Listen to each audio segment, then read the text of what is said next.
자, 오늘 예수님의 비유에 대해서 굉장히 기본적인 것부터 상당 부분 전문적인 것까지 가장 쌈박하게 여러분들에게 소개해 드리겠습니다.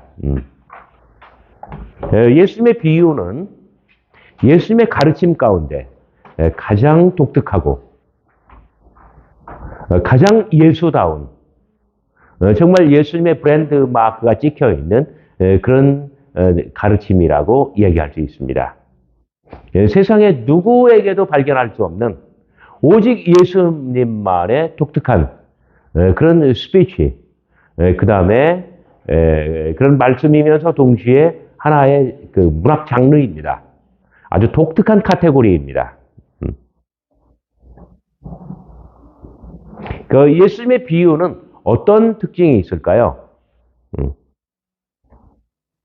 첫째, 제가 이렇게 쭉 이렇게 한번 여러분들 이해하기 쉽게 한번 기록을 해보겠습니다. 예수님의 비유는 첫째, 늘 사람들이 일상생활에서 늘 겪을 수 있는 거예요. 요즘 여러분들 같으면 아침에 일어나서 세수하고 얼른 식사를 하고 양치하고 그다음에 옷을 갈아입는다. 그다음에 출근을 하거나 아니면 학교에 등교를 하거나 이런 등등으로 어린아이들 같으면 학교 갔다 와서 운동장에서 뛰어놀았다. 직장인들 같으면 직장에서 어떻게 했다. 어떤 일상적인 것. 그래서 이런 것들은 매우 사실적이에요. 자, 일상적이라고 할 때는 everydayness. 그 사실적이라고 할 때는 realism. 언제나 있을 수 있는 일. 누구에게나 있을 수 있는 일. 그래서 너무 흔해서 흔한 일이라고 한번 씁시다. 흔한 일. 너무 흔해서 굳이 말할 필요 없는 거예요. 예를 들어서 여러분들이 아침에 양치했는데 이게 신문기사거리가 돼야 안 돼요. 안 되죠. 이런 거예요, 일종의. 예수님께서는 이런 것들을 소재로 삼으십니다. 가장 친숙한 것이죠.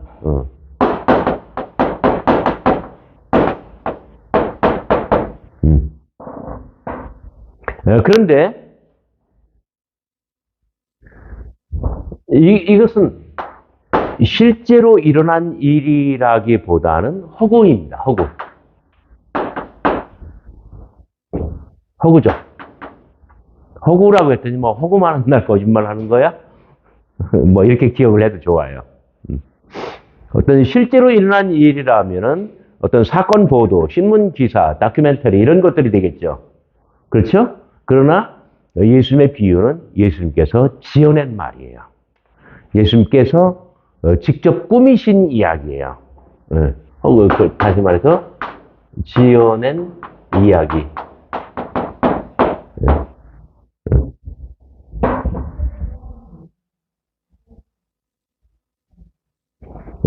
그래. 어떤 1번과 2번이 예수님의 모든 비유에 나오는 어떤 소재입니다. 소재. 비유의 소재. 그래서 여기에 등장하는 사람들은 대부분 보통 사람들이에요. 특이한 사람도 가끔 나오기는 해요. 아주 독특하게 나오는 경우도 있는데 대체적으로는 보통 사람들, 익명의 그냥 한 사람이 하나가 이렇게 시작을 하죠.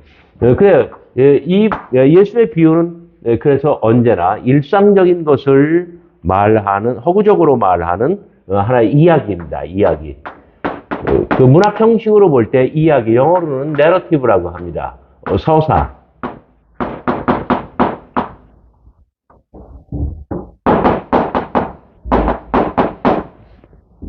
예수님의 모든 비유는 짤막한 이야기, 짤막한 서사입니다.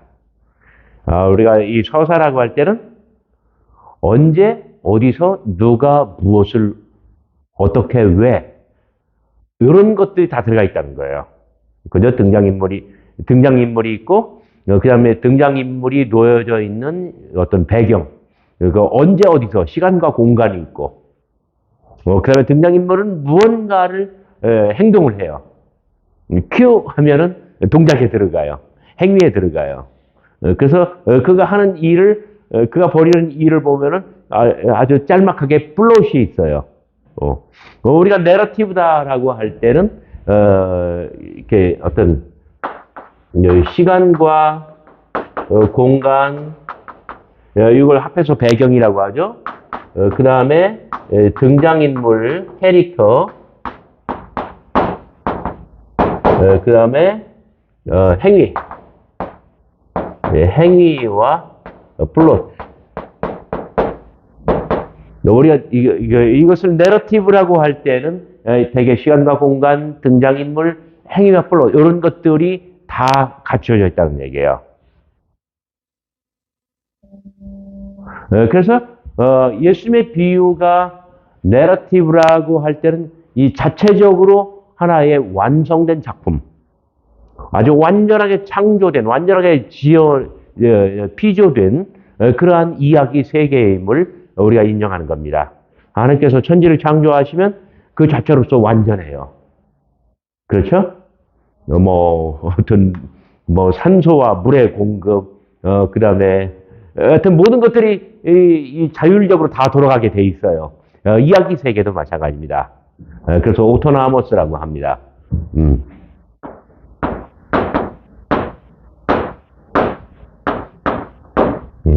아주 완전한 이야기.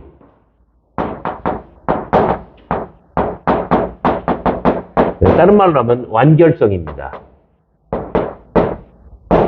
이야기 자체로서 완전합니다.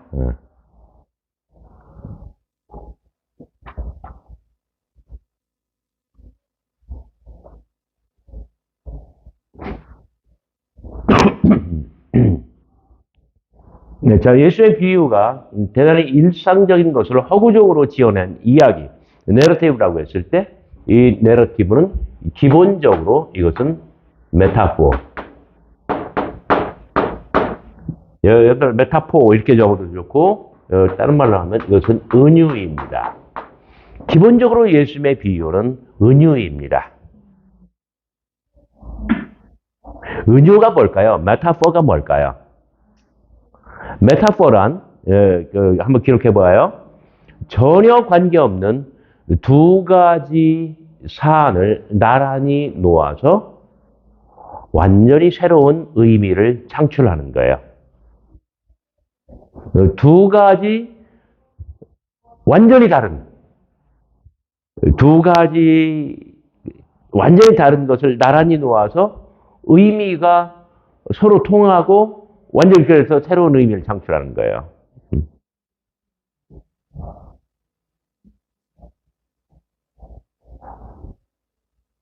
예를 들어서 남자가 연애를 할 때 여자에게 고백을 해요. 당신의 눈은 호수와 같아요. 눈과 호수는 아무 관계가 없어. 그지? 이 뚫린 구멍으로 호수가 들어갔나? 그러니까 기본적으로 모든 대부분의 시와 노래는 은유예요. 내 마음은 호수요 그대 노저 가오 저오. 그러니까 남녀의 사랑을 호수에서 배 타고 나에게 와서 만나는 것으로 비유한 거잖아요. 이 비유는 근본적으로 메타포입니다. 메타포는 이런 거예요. 완전히 서로 다른. 그러니까 예를 들어 정주영 할아버지가 국민당이라고 하는 정당을 창당했고 그 대통령 선거에 출마했어요. 그랬는데 김대중, 김영삼, 김대중, 정주영 다 출마했는데 죄송합니다. 김영삼, 김대중, 정주영 세 사람이 다 출마했는데 정주영 할아버지가 3등 갔어요. 1등 갈 줄 알았는데. 그래가지고 그 세간의 최고의 뉴스거리가 바로 그거였어요. 그래가지고 총선 개표 다음 날 바로 일면 톱기사로 침몰하는 국민당 이렇게 나왔어요. 일본 톱기사 제목으로. 그러면 침몰하는 국민당. 자, 국민당은 정치예요. 침몰하는 할 때는 사람들은 생각해요. 아주 넓은 바다에 막 큰 바람이 불어오고 대풍이 그러니까 큰 바람이 대작했어요. 그래가지고 막 집보다도 큰 이 파도가 막 입을 벌리고 달려드는 저 막 위에 뭐처럼 사탄처럼 입을 벌리고 막 이 배를 삼켜요. 그리고 배가 가라앉고 있어요. 그 사람들은 침몰하는 국민당이라고 했을 때에 국민당이라고 하는 이 정당, 이 정당, 그다음에 이 정당의 정체성 이런 모든 것들이 그 바닷속으로 가라앉는 막 그 동영상을 떠올릴 수 있는 거예요. 막 흉흉한 바다, 몰아치는 파도, 그리고 이 파도가 그 국민당이라고 하는 배를 삼키는 그러한 모습이 너무나 리얼하게 하나의 동영상으로 눈앞에 그려진다는 거예요. 이게 바로 메타포입니다.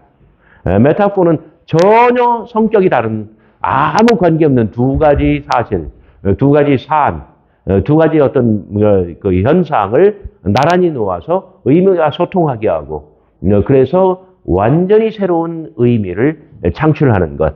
그렇습니다. 예수의 비유는 근본적으로 메타포입니다. 자, 예수님께서는 무엇과 무엇을 나란히 놓으시는 걸까요? 비유에서. 그 일상적이고 허구적인 것을 무엇과? 하나님의 나라와. 그 일상적이고 허구적인 것, 그것을 제시하고 거기서 하나님의 나라로 점프하게 만드는 거예요. 그래서 예수의 비유는 근본적으로 메타포라고 하는 것입니다.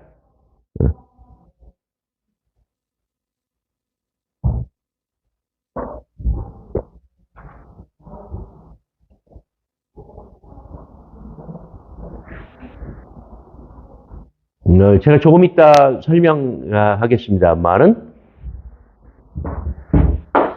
예수님의 비유가 기본적으로 메타포와 비슷한 말은 또 심볼이에요. 상징.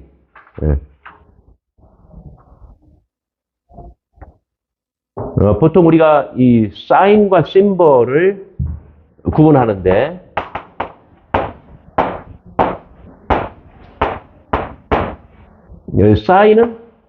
사인과 심볼의 공통점은 뭐냐면은 뭘 하나 제시하면 자기 말고 다른 거를 가리킨다는 뜻이에요. 자기 말고 다른 거를 가리켜요. 그 빨간 신호등 하면 뭘 가리켜요? 가지 말라 가면 죽는다 그 얘기예요. 아니면 뭐 벌칙금 굉장히 세게 뗀다. 그죠? 그러니까 신호등 자체가 의미가 아니에요. 신호등이 의미하는 것, 신호등이 가리키는 것, 신호등이 지시하는 것이 있어요.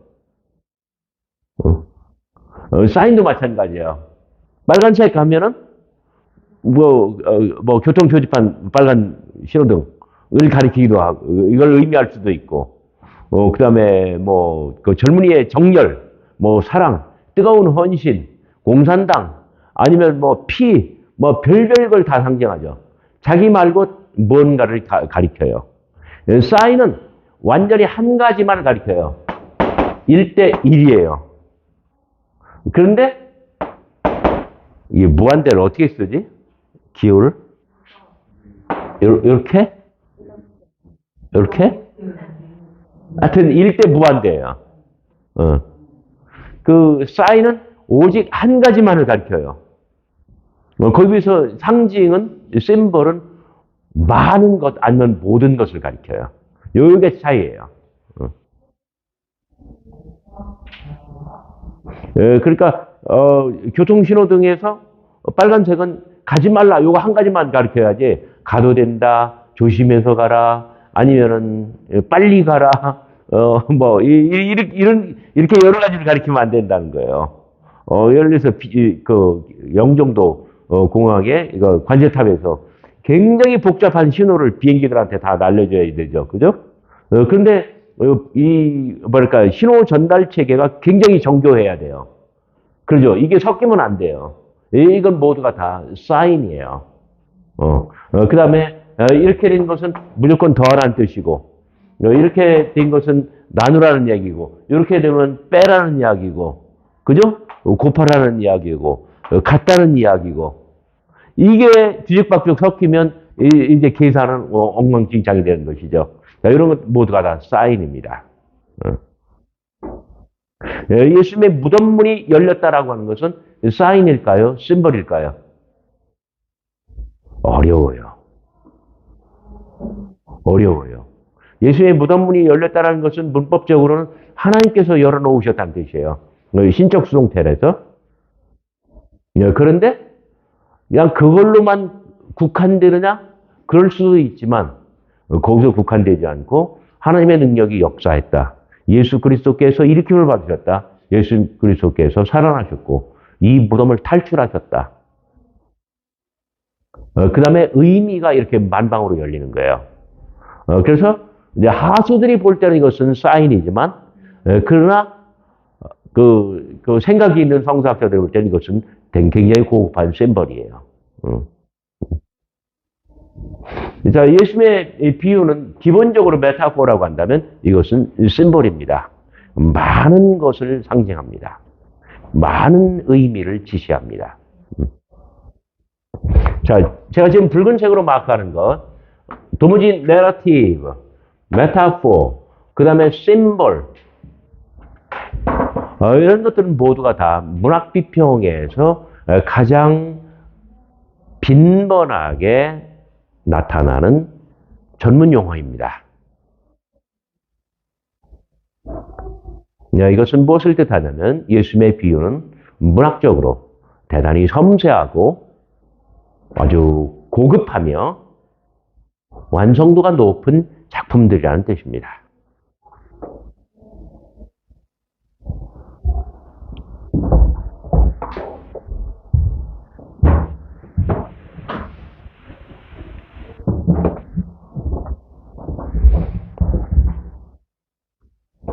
자, 다섯 번째. 우리가 예수님의 비유를 이해할 때 가장 중요한 개념입니다. 35개 예수의 모든 비유는,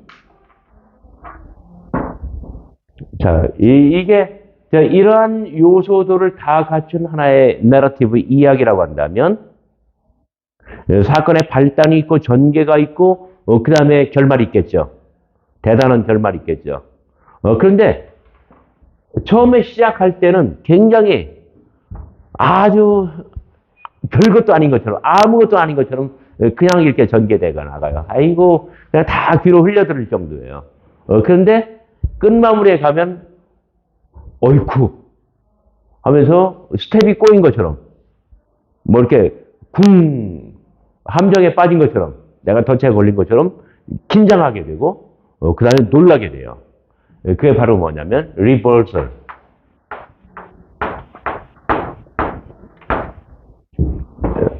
모든 비유는 모든 비유는 리버설. 이게 있습니다. 이걸 제가 반전, 역전, 또는 그보다 성서학자들이 더 좋아하는 용어는 전복입니다. 전복.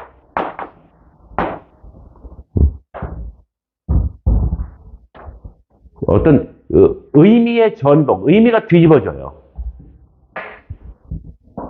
우리가 크리스마스 캐롤 부르죠. 어떻게 하지? 뭐, 베르마차 하는 거, 어떻게 하죠?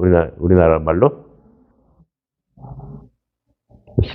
Santa Claus is coming today. 그 노래. 자, 산타클로스 할아버지는 누구한테 선물을 줘요? 이거 우는 아이? 뭐, 우는 아이한테는 선물을 줘요, 안 줘요? 안 줘요. 착한 아이한테 줘요. 그렇죠? 근데 예수님의 비유에서는 우는 아이한테 선물을 줘요.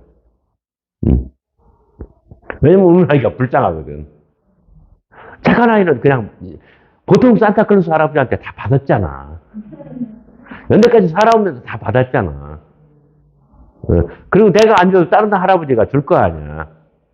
내 예수님의 산타클로스 할아버지는 우는 아이한테. 왜? 얘 평생 못 받았잖아. 맨날 징징거리고, 그런다고. 그죠? 그러니까 얘한테 줘요. 요게 바로 뭐냐면, 어떤 기대 구조를 허물고, 예상치 못한 결말에 도달하는 거예요.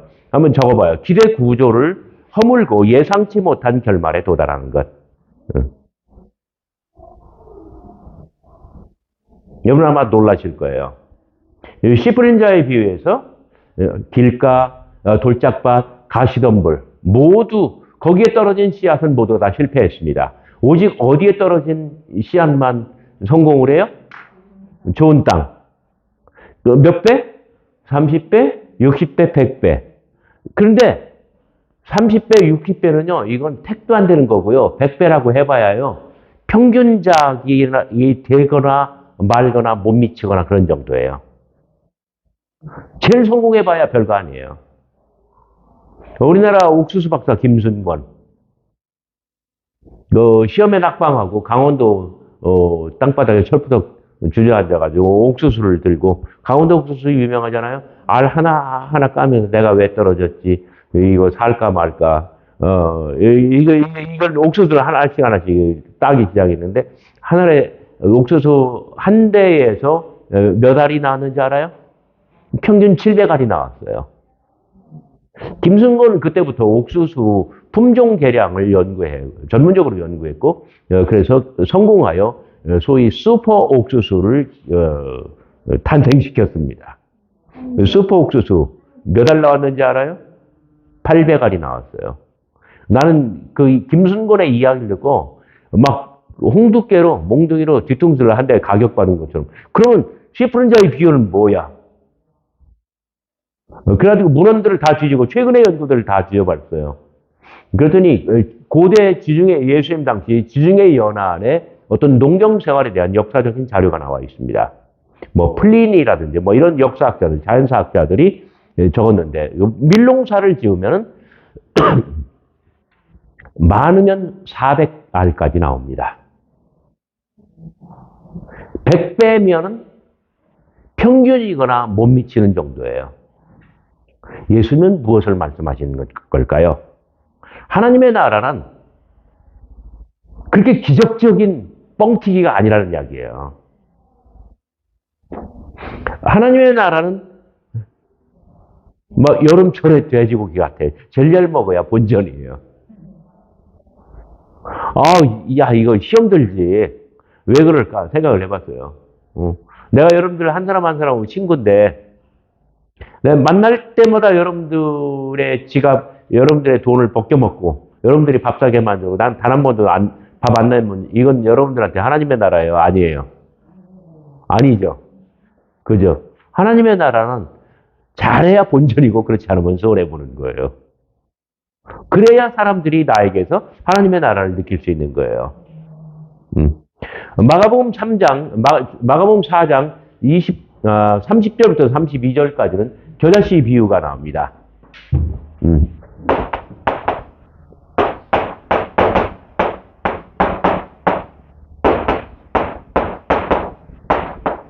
겨자씨 비유가 나와요. 이 겨자씨 비유는 에스겔 17장, 다니엘 4장에 나와 있는 세계수, 또는 우주목,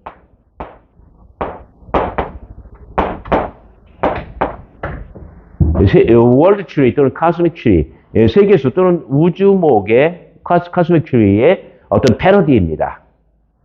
거기에 보면은 예수님께서 종말 비전, 메시아 시대의 완성을 이렇게 말씀하십니다. 내가 레바논의 높은 산 위에서 가장 높이 자란, 아주 올곧게 자란, 하늘을 향하여 올곧게 뻗은 그 맨 꼭대기에서 연한 그 백향목나무에 연한 순 하나를 꺾어다가 예루살렘의 가장 높은 곳 거기다 심을 것이다. 그러면 이 나무가 올곧게 쭉 자라서 거기서 그 줄기는 하늘에 닿고 가지는 사방팔방으로 뻗어 온 세계를 그냥 거의 덮을 거예요. 거기서 아주 정말 헤아릴 수 없는 그 열매가 나올 것이고 세상의 모든 사람들과 택함받은 사람들과 동물들이 여기에 와서 그 열매 곡식을 먹고 살게 될 것이다.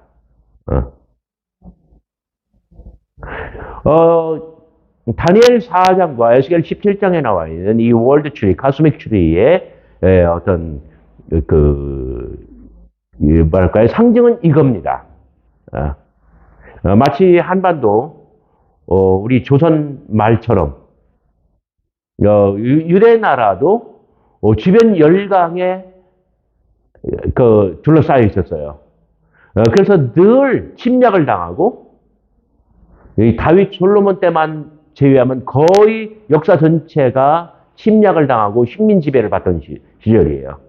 그래서 이 너무나 억울한 이 하한, 눌림, 이런 모든 것들을 일거에 극복하는 게 뭐냐면 이제는 우리가 메시아 시대에는 우리가 더 높은 나무가 되고 더 강한 나라가 되어서 세계를 지배할 거라는 거예요. 여기서 키워드는 바로 이 중심과 그 다음에 높이입니다. 예수님께서는 이 종말 비전, 메시아 시대의 비전을 예수께서는 살짝 틀었어요. 어떻게 했냐면 아주 하늘을 향하여 올곧게 치솟아 하늘에 닿은 백향목이 아니라 뭐가 돼요? 뭐가 돼요? 겨자. 겨자 식물은 이건 단연생이 아니라 1년생이에요. 봄에 싹을 내고 무성하게 자라서 가을이면 자기의 목숨을 다합니다. 겨울을 나지 못합니다. 마치 옥수수를 보세요. 우리나라 옥수수 때 쫙 올라오면 나무 같죠? 그러나 겨울을 넘겨요, 못 넘겨요? 못 넘기죠. 다 농부들이 다 뽑아버리죠. 그죠? 새로운 작물을 위해서. 다음 농사를 위해서. 겨자가 됐습니다. 겨자식물. 그래서 이것은 나무도 아닌 것이. 근데, 그래서 개혁 한글, 지금 개혁 개정에는 좀 다르게 번역을 했습니다만, 개혁 한글에는 뭐라 되냐면, 모든 풀보다 크매. 모든 나물보다 크매. 그 개혁 한글 모든 나물보다 컸다고 그랬어요. 그래서 이 겨자는 이 나무와 나물 사이예요. 나중에 누가의 본문에서는 강조하기 위해서 나무라고 하고 그 가지에 깃을 들인다고 합니다. 그러나 보다 더 원형에 가까운 마가복음 본문에서는 모든 풀보다 커졌다라고 했습니다. 그래서 이거 겨자초예요, 겨자초. 그래서 그냥 겨자 식물이라고 하는데 이것은 결코 나무가 될 수가 없어요. 더욱이 이것은 높이 뻗는 그러한 뭐 전나무나 뭐 이런 것처럼 높이 뻗는 그런 나무가 아니란 말이에요. 그냥 제 키가 1m, 2m가 좀 안 되는데 가수로 와요.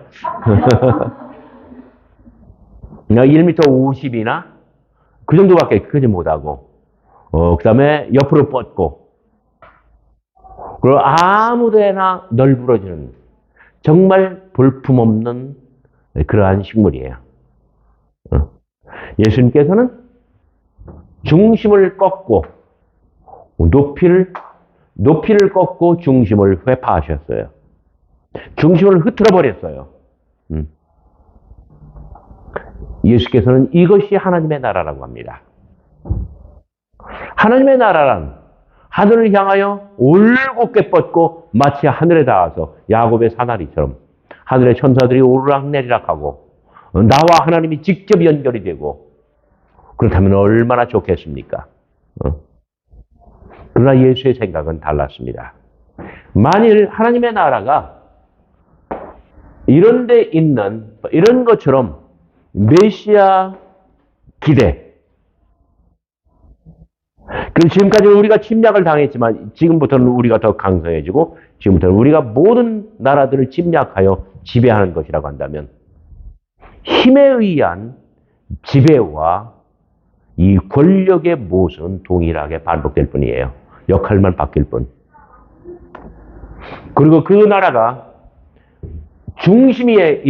하나님의 나라가 중심에만 있는 거라고 한다면 나같이 시골에서 낳고 자라고 주변부에 있는 사람들은 감히 접근할 수도 없습니다.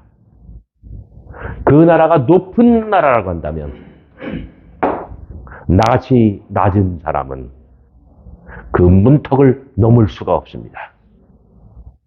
예수님께서 중심을 회파하시고 그리고 문턱을 낮추시니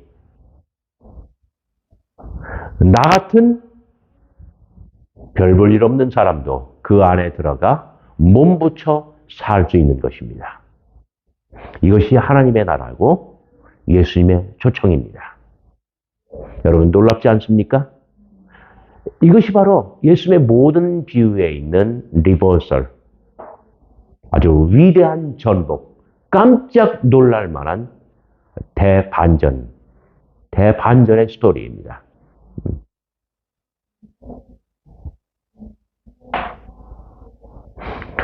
누룩의 비유. 사람들은 누룩의 비유 때문에 누룩에 대해서 낭만적으로 생각을 합니다. 아닙니다. 누룩은 언제나 부패, 발효, 변조, 전염, 오염, 나쁜 거예요. 나중에 사도 바울도 고린도전서 5장에서 너희 가운데 묵은 누룩을 제하여 버려라. 갈라디아서 그 5장에서는 또 뭐라고 합니까? 누룩이 삽시간에 온 교회에 퍼지느니라. 누룩은 곰팡이고 세균이고 그 다음에 코로나예요. 가장 나쁜 것이 가장 쉽게 번져나가는 거예요. 그리고 모두를 썩게 만들고 모두를 부패하게 만들고 먹는 이마다 다 죽게 만드는 거예요. 사람들은 예수님과 예수님을 따르는 이 추종자들, 그들의 이 유별난 생활에 대해서 누룩이라고 손가락질을 하면서 욕을 하였습니다. 그러나 예수님께서는 그것을 정면으로 받아들입니다. 옳도다. 우리는 누룩과 같은 존재다. 그러나 누룩이 있어 밀가루 서말 전체를 부풀어 빵이 되게 하듯 우리가 누룩이기 때문에 우리의 가르침, 우리의 관행, 세상의 모든 사람들이 여기에 의존하여 먹고 살게 될 것이다. 예수님의 비유는 이렇게 아주 대반전, 아주 위대한 역설을 포함하고 있습니다. 그리하여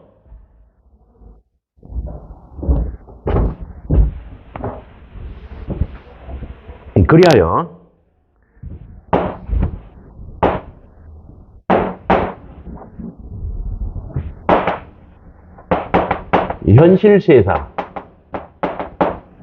우리는 현실 세상에 살고 있습니다. 이거는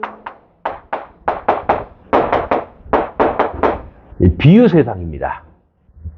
우리가 현실 세상에서 출발하여 비유 세상에 발을 들이고